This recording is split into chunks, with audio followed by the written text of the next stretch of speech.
Mont Saint-Nicolas a été créé par le Major S, qui est un artiste outsider, un artiste de l'AS Grand Atelier, un centre de création pour artistes mentalement déficients situé à Vielsalm, dans les Ardennes belges. Et donc ce Saint-Nicolas ne ressemble pas vraiment à un être humain. Il a une espèce de caractère, on dirait un pantin, ou un robot, ou un insecte, on ne sait pas très bien ce que c'est.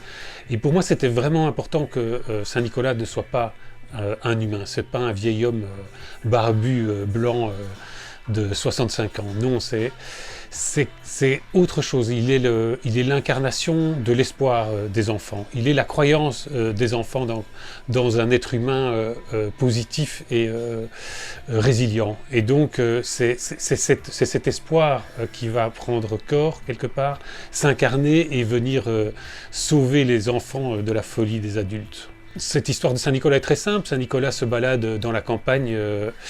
À un moment, il a faim, il s'arrête dans une auberge pour qu'on lui serve quelque chose à manger. L'aubergiste lui amène le plat du jour et dans ce plat, il constate que ce sont des morceaux d'enfants. Il est furieux, il pète un câble, il casse la gueule de l'aubergiste et il court dans les cuisines de l'auberge et là, il découvre des morceaux d'enfants éparpillés dans des gros tonneaux de sel. Il les sort des tonneaux, il réassemble les enfants, il les ressuscite et il s'en va dans la campagne avec une troupe d'enfants ramenés à la vie.